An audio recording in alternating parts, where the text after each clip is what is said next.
Nathan Beats.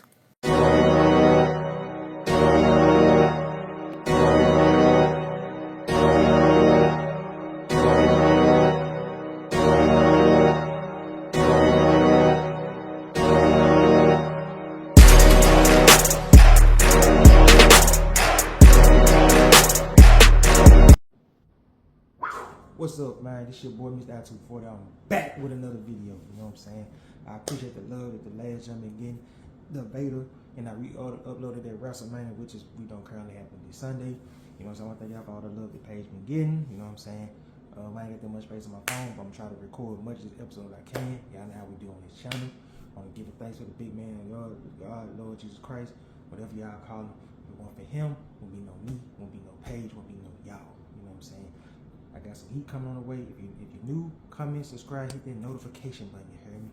And this is called Promising Careers. I got 2 hot subjects. I ain't did a weekly episode in a minute. So I'm gonna drop this heat. With that being said, let's get straight into it.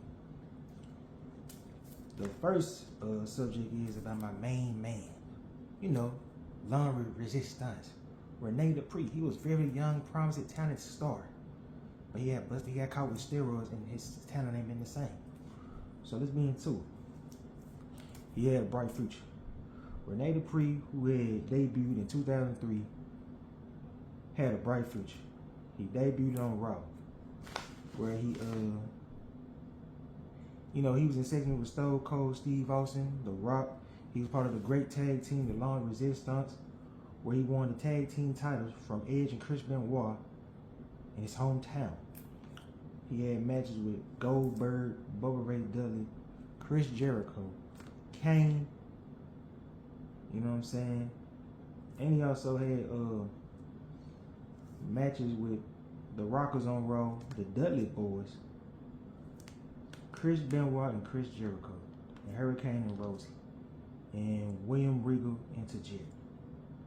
Then of course, he got traded over to SmackDown, where they split him and Ron Conway. You know, Ron Conway was kind of sorry, but he was doing great on SmackDown. So on SmackDown, he went solo. Sorry, y'all kind of thirsty. You know what I'm saying? It ain't my thirsty for no woman. But he went solo. He showed up on SmackDown. You know what I'm saying? He had got a major push. Vince really believed in him. So he had matches with Billy Kidman, Rey Mysterio, RVD. Vince believed in him so much, he put him up for the mid-card title, where he had feud with John Cena leading up to Judgment Day and the Great American Bash in the Fatal 4-Way. And he also had matches with The Undertaker. And he also won the tag team titles on SmackDown. I can't forget the Japanese Vietnamese homie, now he won the belt split. But the push had slowly died. And maybe because he had a steroid scandal back in 2004 and stuff like that. And he was taking steroids and painkillers. And he was released by the company in 2007. Because they had put him back and forth on Raw. And he wasn't liked by a lot of guys. He wasn't liked by Bob Holly and some more folks I wrote down, can't think of. But there was a promising young star. And it just didn't work out. You know what I'm saying? So we'll see what happens next for his career. I think he had a podcast out now too these days. Then of course, my boy Joe Hendry became the world champion. You know the song, say his name is Joe Hendry, pop, pop. And he pop up and he take over the show. You know, Joe Hendry, who became a wrestling sensation overnight, you know what I'm saying? With wrestling fans singing his catchy theme song. I just sung it, you know what I'm saying? And his character started off as a joke, you know what I'm saying? But he took it to the next level. And now he's TNA world champion. To think, it all started with another superstar released by Top Dollar. The feud started with Top Dollar, you know, of the internet championship. You know, Joe Hendry make a song out of you and make fun of you and stuff like that. But while climbing to the top of stardom, he had matches and feuds against Moose, Kenny King over the digital title. Matt Cardona called him. I think he called Matt Cardona Edge's B word. Dirty Dango and Brian Myers. Then of course 2024, his career started to rolling towards the fences. He became TNA. Well, he became the face of TNA in the TNA Championship. His song was Poppin'. Where he feuded with, like I said, Moose in the System, Josh Alexander, Wolfgang. He teamed up with the Hardy Boys, then appeared in the NXT Tag Team match as Trick. He started appearing in NXT as Trick Williams' partner. He had a full-blown concert at the Great American Bash. Main evented No Mercy against then champion Ethan Page. But he became number one contender by defeating Pete Dunne. Then of course he had lost, and shortly he went back. He went to TNA.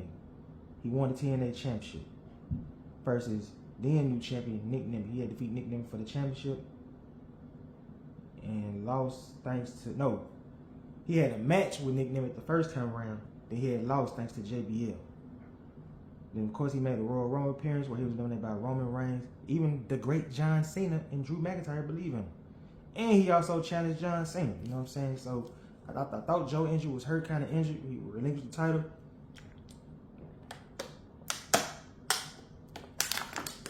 But, you know, we'll see what 225 looking for him right now. You know what I'm saying? But he had a great year last year. You know what I'm saying? Then, of course, my next subject is, of course, the great feud at WrestleMania, which was probably arguably people say this is the best match on the card. Because we know the main event was trash. Hulk Hogan versus Sid Justice, they won it. It's trash for many reasons. But they said this match here stole the show. And the match I'm talking about, Bret Hart versus Roddy Piper at WrestleMania 8. It was a classic.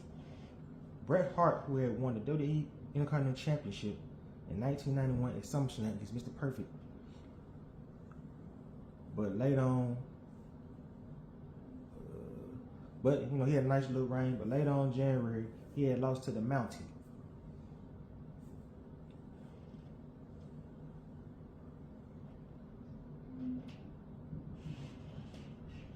Bret did not want to do a program with he didn't want to do a program with somebody. And he was ready. But at that time they said Bret was getting ready to go to WCW, but he didn't. So I think they had contract negotiations and stuff like that at the time, to around 92, but Bret had stayed with the company. So, but then of course, the Roddy Man had came out of retirement a couple of days later. Piper had defeated the Mountie at the Royal Rumble for the Intercontinental Championship. This was Piper's first and only first championship in WWE. The match was set: Piper versus Hart at WrestleMania.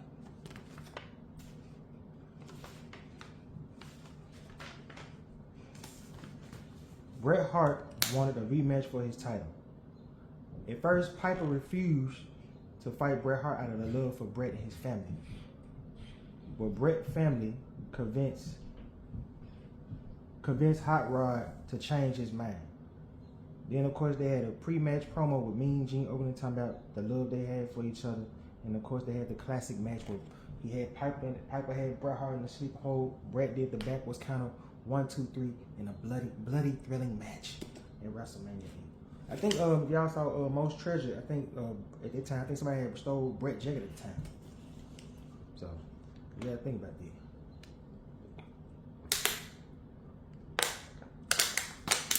Sorry, y'all, I'm going fast. I just want to get this good recording out for y'all, you know what I'm saying? But one of the couple of videos from that, I'm trying to start recording on my laptop once I learn how to record from my laptop and really edit on the laptop. But my next subject that was supposed to happen, Karrion Kross versus Bray Wyatt was supposed to happen at WrestleMania. So Kross and Wyatt had a lot of ideas. Bray wanted to face and compete. Like, he wanted the match to be like Terry Funk versus Bruiser Brody. The match would have been sick. I ain't gonna front. With all the mind games, the promos, because both guys can cut deep promos and stuff like that. You know, especially Bray, you know what I'm saying? And Kross. Look at all the people that Cross defeated and played mind games with. So let's go down to Karrion Kross right here. Kross hit Trevor Lee, aka Cameron Grimes, with the cinder block. And he was cold in TNA, man. Don't let my boy one cold, man. Karrion Kross, I became a fan the first day. Of course, here you go right here. He destroyed P.D. Williams. Then, of course, you can't forget the great classic, Eddie Edwards, when he destroyed Eddie Edwards' cinder cane block called, damn, forgot that damn cane. Just that damn quick. He destroyed the cinder. He destroyed the signal port cane. You know, Eddie Edwards was loving his signal port cane. He played mind games and, messed with John Morrison and Brian Cage.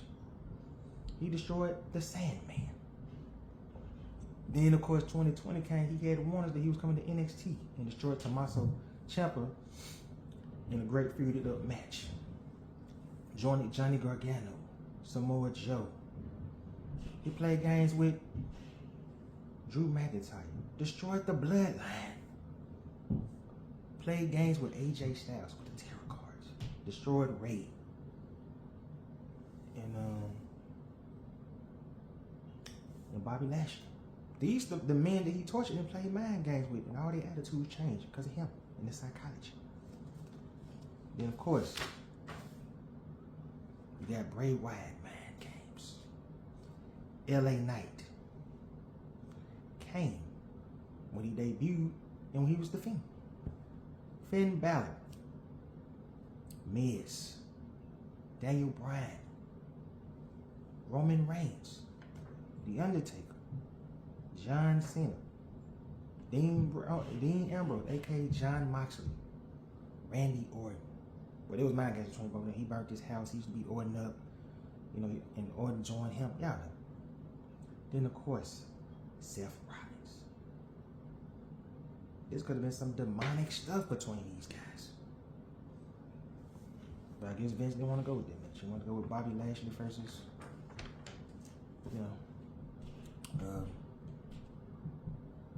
want to go with Bobby Lashley versus Cross. But enough of this subject. Now this subject right here, this is when I knew Cody was gonna win the belt. I think Cody Rhodes had the Brock Lesnar test. Roman went through it. Seth went through it. Dean Ambrose could have went through it, but they didn't respect each other like that. But I think when you get in the ring with Brock Lesnar, you gotta earn his respect. Then he'll put you up. In the match that I'm talking about right here, Lesnar versus Rhodes. Let's get straight into it. This story had all came about the night after WrestleMania. Cody had lost to Roman thanks to Solo. And then they made a tag team match because, Roman didn't think Cody had friends and had a tag partner. But the Beast from the East showed up. So, like I said, which Brock Lesnar had defeated, Brock Lesnar had defeated the Giant Almost in a physical match, even calling Almost a big mother.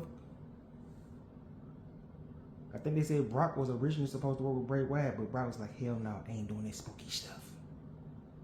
So while Cody Rhodes was the Royal Rumble winner in 2023, then he went on to face, he had returned from injury from the thing with his arm, and of course he had won the Royal Rumble. He went on to face Roman Reigns. Then he lost the match thanks to Solo. Cody wanted a rematch, but Roman said, hell no. But they said, we'll give you one more stipulation. We'll give you a rematch if you can find a partner. And the stipulation was if, Cody lost, he would be banned from challenging the WWE Championship as long as Roman Reigns had it. Expect it was one problem. The music hit. It was Brock Lesnar.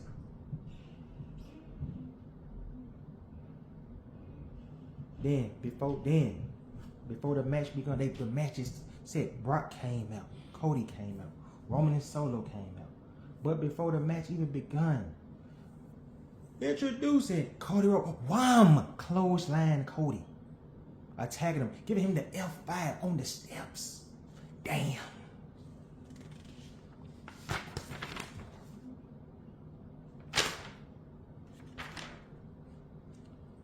You know what I'm saying? Then that's how the feud started. They had back and forth attacks where Cody Rhodes at one point hit the Cody Cutter on Brock Lesnar. Then of course, Brock Lesnar had cost Cody a chance to win the WWE World Heavyweight title. And that's when, Cody had busted Brock Lesnar the week before face up. I think they had the match at Backlash. And he was like, look at this face! Look at this face! And this when Brock was bleeding all in. You know what I'm saying? So, then of course, Lesnar dismantled Cody on May 21st, 2023. Then of course, Brock Lesnar disrespected Cody July 31st, 2023. Then of course, Lesnar destroyed Cody with the Kimura Clock July 17th, 2023.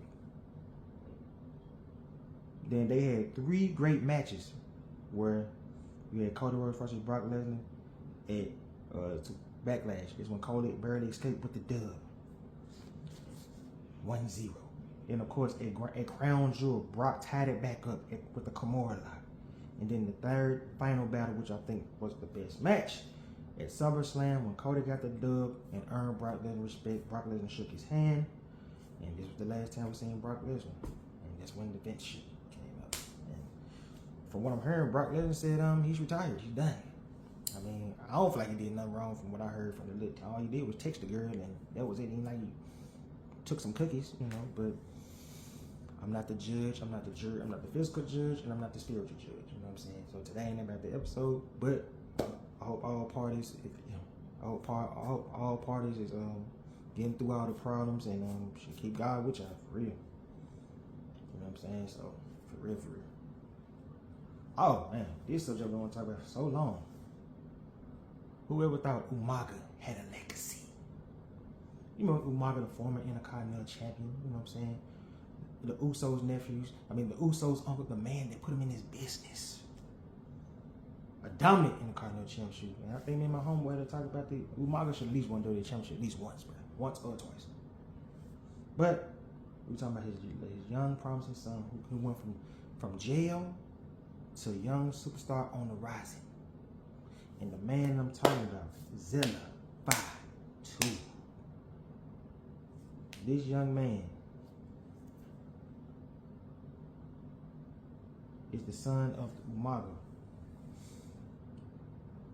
He's inspired to make his own name for himself in the wrestling business that features Wild Samoans, Usos, The Rock, Rikishi, his daddy, Nia Jax, Solo, and many more.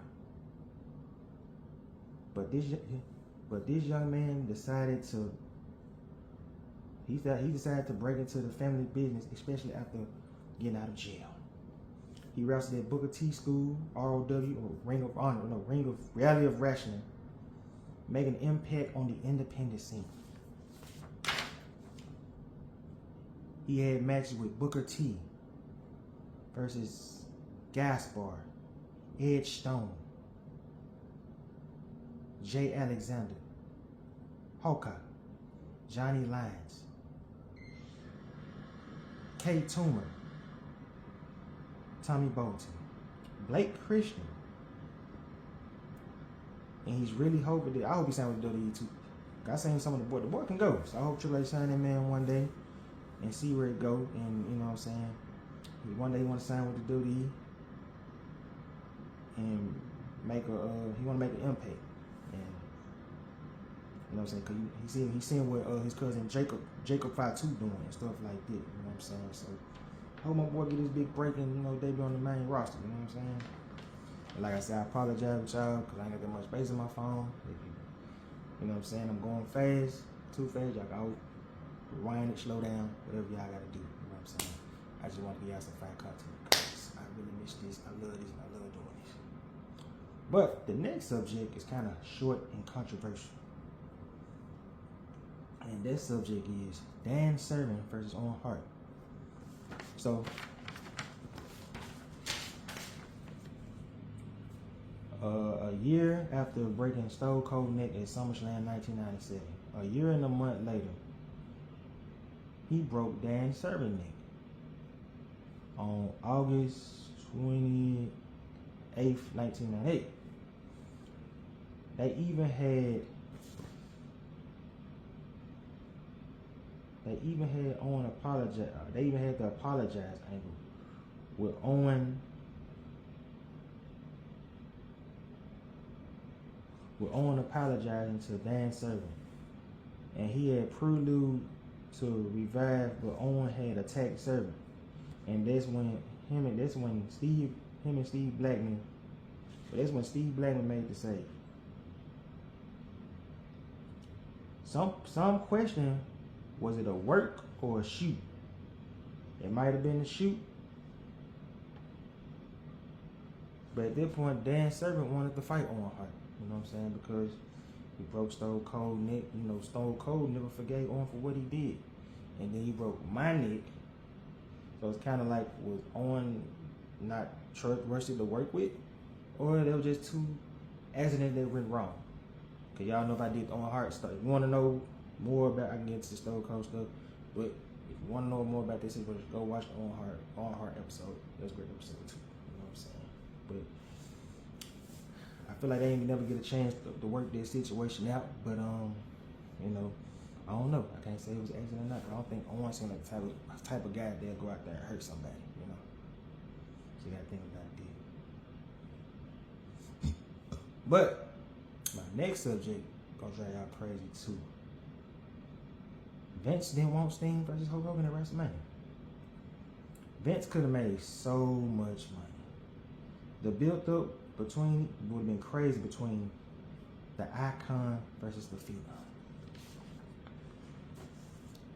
Here you go, back and forth. No.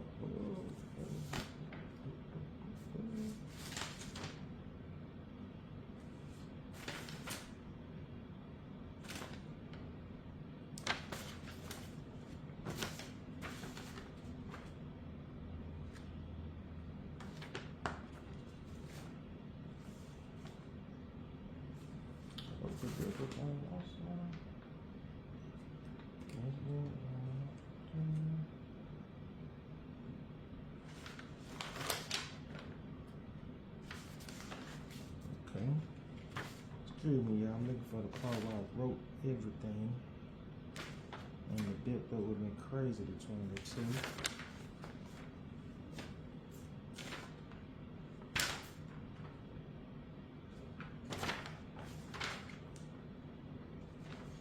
It's not the paper I wrote it on.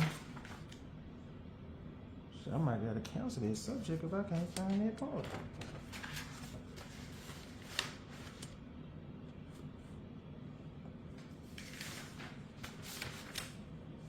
Bear with me, y'all.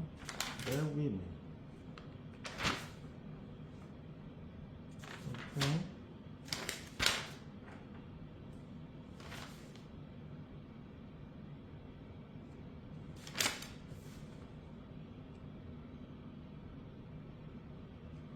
Okay.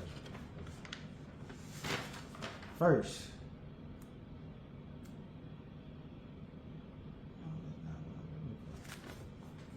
Bear with me, y'all. Bear with me. It's the Andre the Giant research.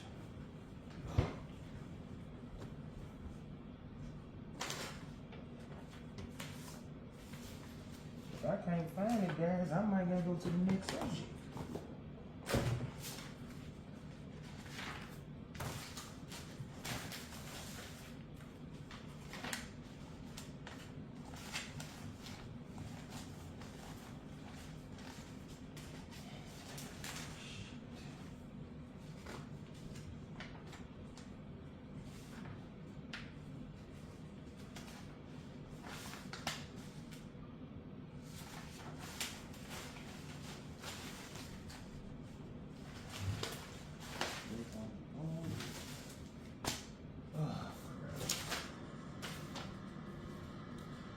Guys, I might gotta switch that subject because them ain't the main part I wanted to write, but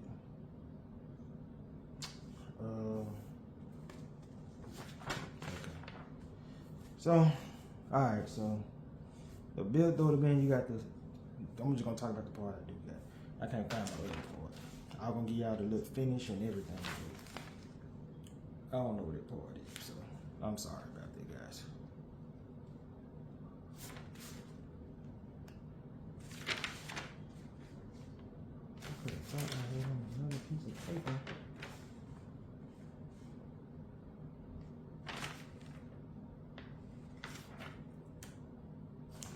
Alright, so I'll just give y'all what y'all got. Alright. So the build would have been between the Icon Sting, where you got the Icon that went from Surfer Sting, Crow Sting, Joker Sting, and many more gimmicks that he did.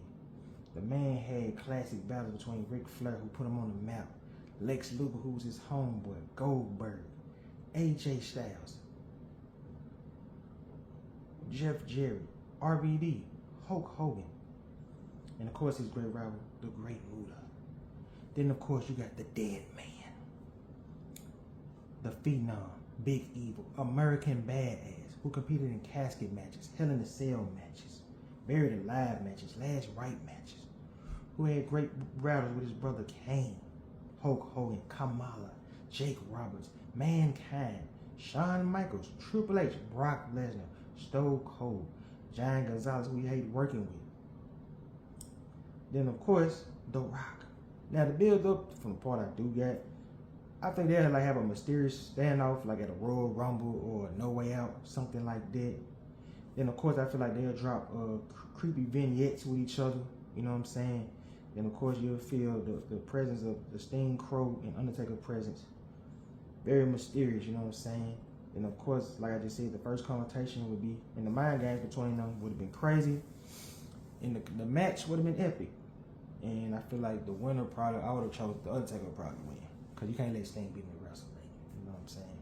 I wish I could have found the pause I got. Sorry about that pause, guys. I will do better. Be patient. This is my first time doing a weekly episode in a long time. So I've been kind of rushed on it because I've been doing just like documentaries and stuff.